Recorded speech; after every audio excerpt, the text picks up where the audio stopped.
Olá, seja bem-vindo ao canal Classics Forever. Eu sou Matheus Júlio e hoje nós vamos falar como se tornar o homem mais rico da Babilônia Antiga e de hoje em dia também.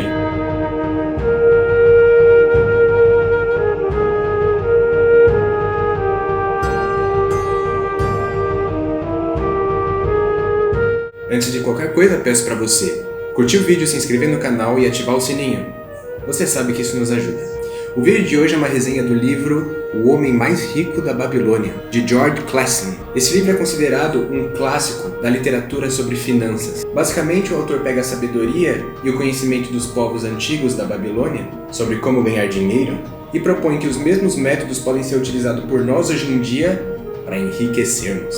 O livro é dividido em diversas histórias e alguns personagens dessas histórias se repetem, principalmente o personagem chamado Arkad, que é o homem mais rico da Babilônia. Em cada uma dessas histórias ele dá exemplos da sabedoria dos antigos babilônios e que fizeram com que essa cidade fosse a mais rica do mundo antigo. No começo do livro ele já diz: a prosperidade de uma nação depende da riqueza financeira de seus indivíduos. Ou seja, se a Babilônia era uma cidade muito rica, seus indivíduos também o eram. Para o autor, o sucesso são as realizações como resultado de nossos próprios esforços e aptidões. Sem mais delongas, vamos para a primeira história. A primeira história começa com uma conversa entre dois personagens. Um se chama Bansir, fabricante de carruagens, e o outro Kobi, o músico tocador de lira. Eles começam a conversar a respeito de um conhecido deles chamado Arkad. E por que esse conhecido deles é considerado o homem mais rico da Babilônia? Eles desenvolvem todo o pensamento deles, mas no final, a moral dessa primeira história é que Arkad tinha se tornado rico porque tinha estudado e se especializado em ganhar dinheiro. Da mesma forma que Bansir era excelente em construir carruagens, porque ele estudou e se empenhou nisso, e da mesma forma que Kobi tocava lira como ninguém, Arkad ganhou dinheiro como ninguém. Então a primeira lição é: nós ficamos bons naquilo em que nós nos esforçamos, ganhar dinheiro incluso. Então agora nós temos a segunda história, que é intitulada O Homem Mais Rico da Babilônia, que dá título ao livro. Essa história é uma continuação da história anterior, que se chamava O Homem que Desejava Ouro. Nessa história, alguns amigos e conhecidos de Arkad vão até ele perguntando como ele tinha feito para ficar rico, quais conhecimentos e sabedoria ele podia passar para eles para que eles também se tornassem bem-sucedidos. E ele dá uma série de conselhos e dicas e apresenta um pouco da sua filosofia, de como ele enxerga o que é ser rico, como ele age em relação ao dinheiro. Uma das coisas mais legais que ele fala nesse capítulo é o seguinte: que a riqueza aumenta a potência das coisas boas capazes de propiciar felicidade e contentamento. Ou seja, não se fica rico pelo dinheiro. O dinheiro apenas facilita com que se consiga aquilo que se deseja. Portanto, nesse sentido, a riqueza é poder. Com ela, muitas coisas tornam-se possíveis. Deleite para os sentidos e gratificação para a alma. Arkad diz que quando ele começou, ele era humilde, tinha um trabalho comum e não tinha muito dinheiro. Então ele se instruiu com um homem muito rico chamado Algamish. E Arkad, que viria a se tornar o homem mais rico da Babilônia, decidiu que aprenderia como ficar rico, ao invés de ficar apenas observando invejosamente a riqueza dos outros. Agora nós vamos para a terceira história, que se chama 7 Soluções para a Falta de Dinheiro. Essa história conta como uma guerra em que a Babilônia se envolveu deixou a cidade pobre, e muitos dos cidadãos não tinham dinheiro para nada. O rei, vendo essa situação, mandou chamar Arkad para que ele ensinasse a população como ficar rica. E daí seguem as 7 lições. A primeira das lições é para que se aproveite da fonte de dinheiro já existente, que muitas vezes é o trabalho que nós temos. Nós utilizaremos essa fonte para ficar ricos, e dessa fonte sempre separar no mínimo 10% para ser guardado, e a longo prazo aumentando a riqueza pessoal. A segunda lição segue da primeira, pois ela diz que se agora você tem que guardar 10% do que você ganha, você tem que ajustar as suas despesas para que elas sejam supridas com 9/10 do seu salário. E ele diz como é impressionante como as pessoas conseguem fazer isso, separar 1/10 do salário e ajustar as despesas para serem gastas com 9/10, e a qualidade de vida dessas pessoas continua praticamente a mesma, apenas usando esforço e inteligência para administrar o dinheiro. A terceira lição é fazer com que o dinheiro trabalhe para você. Como eles dizem lá, por cada moeda para trabalhar de modo que possa reproduzir-se, como algodão, nos campos, e trazer-lhes lucro, um rio de riqueza, fluindo constantemente para dentro de suas bolsas. O que Arcad diz aqui é que investir o dinheiro e fazer ele se multiplicar é um dos segredos para se tornar rico. A quarta lição é muito importante, porque alguém que escuta a última lição que eu falei pode pensar: vou sair investindo no que eu conseguir, na primeira oportunidade que aparecer. Mas Arcad diz que antes de investir o seu dinheiro, em qualquer coisa, acautele-se dos riscos. Pegue informações com aqueles que estão acostumados a investir e que estão acostumados a mexer com dinheiro. Não confie muito nos próprios conhecimentos, pois o risco é grande. Quinta lição.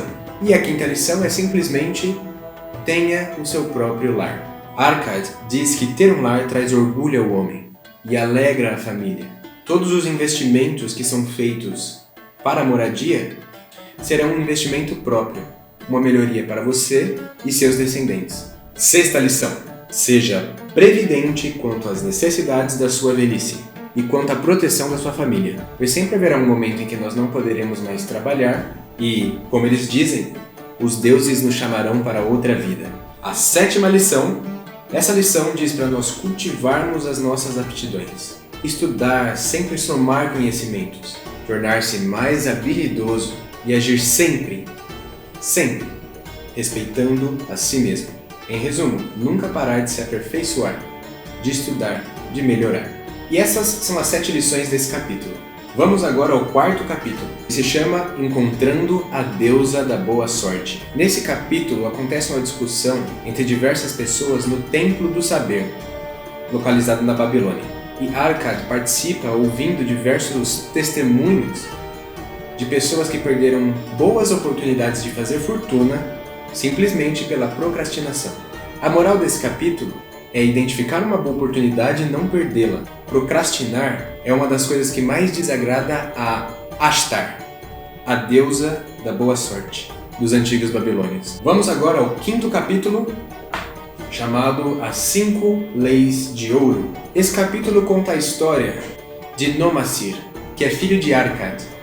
Nomasir se tornou também um homem muito rico, graças a seu pai, pois quando Nomasir completou a maioridade, Arcad deu a ele um pequeno saco de ouro e uma tabuinha de argila que continha as 5 leis de ouro.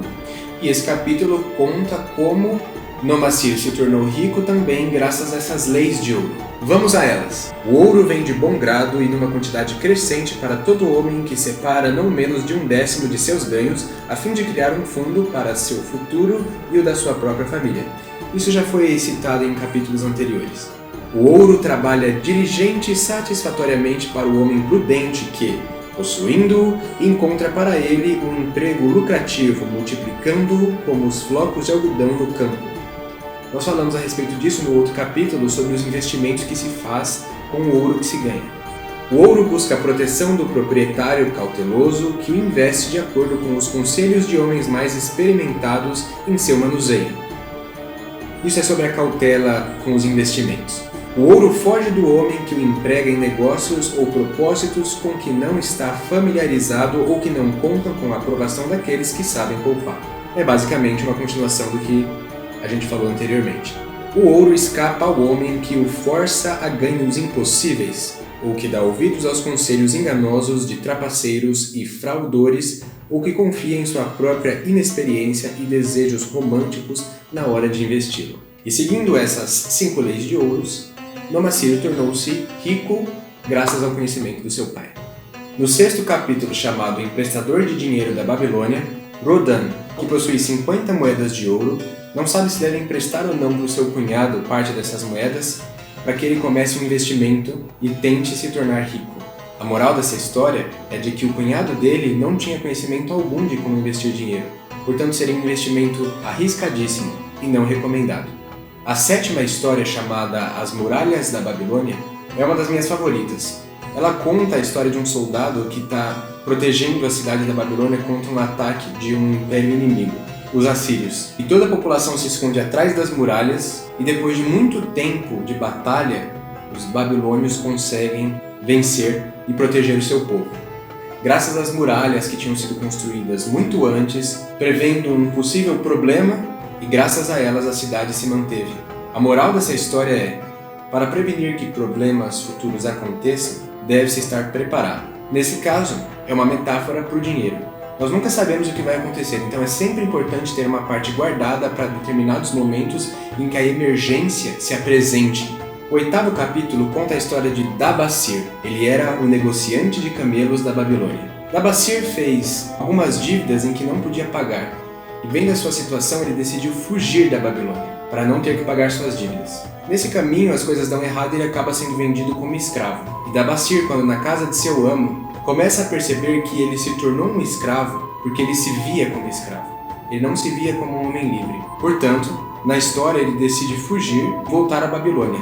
Quando ele volta à Babilônia, a primeira coisa que ele faz é ir até a quem ele deve dinheiro, explicar a situação e começar a trabalhar para pagar a eles.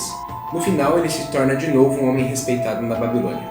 A moral desse capítulo é que ele não se via como um homem livre. Na Babilônia ele se tornou escravo das suas dívidas, e só quando ele decidiu que elas não controlariam mais o seu destino é que ele pôde finalmente ser livre.